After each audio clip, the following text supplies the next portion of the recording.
She fought in the war and made it back home safe just to lose her life because she posted an ad on Craigslist for a roommate. Let's get into the Maribel Ramos case. Maribel grew up watching her mom struggle to take care of her and her siblings, so her ultimate goal was to help her mom financially one day. Maribel initially wanted to be in law enforcement, so she did have a security gig for some time, but she ultimately decided to go to the war. She served in the Army for 8 years and worked her way up to become a sergeant. But then she ultimately decided that she wanted to go back to being a civilian. This is when she enrolled at California State University, but it wasn't long after she lived there on campus that she realized that she couldn't afford to live on campus. So this is when she went on Craigslist and posted an ad for a roommate. This is when she met Kwang, and they hit it off. Some time went by and Maribel noticed that he was to himself and that he didn't have any friends or family, so she decided that she wanted to help him crawl out of his shell. So she started inviting him to outings that she had with her friends, and he even got close to her family. One day things took a strange turn when Kwang told Maribel that he had feelings for her. She of course declined, and Kwang was persistent. At some point, Kwang wasn't paying his rent, and even though Maribel couldn't afford it, she was paying both of their portions. This went on for about 2 months before Maribel confronted him.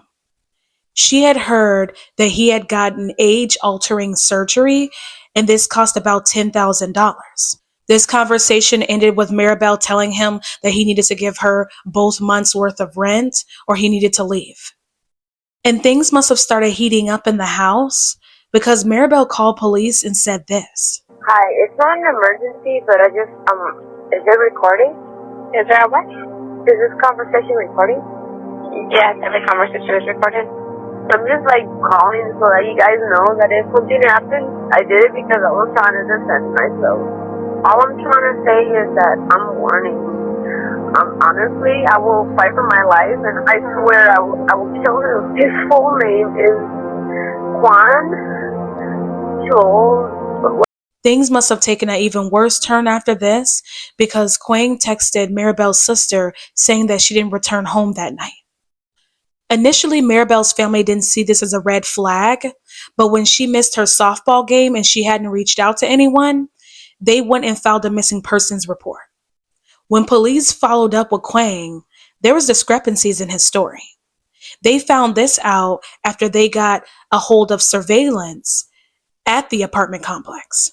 The police noticed discrepancies in his story because he placed himself at the scene that night, yet he's saying that he didn't see Maribel, but the surveillance camera showed Maribel walking to the leasing office and sliding her envelope of rent into the slot.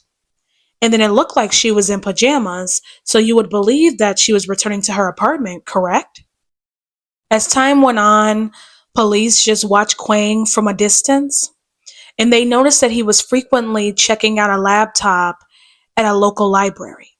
And at some point, they looked at the laptop that he was using and noticed that he had zoomed in to a remote area and a canyon. They showed up out of suspicion to this area and recovered the remains of Maribel Ramos. Kwang was then arrested and put on trial. Even during his trial, Kwang was still persistent on saying that he was the one that loved Maribel the most and that she knew this. He was ultimately given 15 years to life in prison, sending my condolences to her family. And don't forget to like and subscribe and let me know what you think about this case in the comments. And I'll see you in the next case.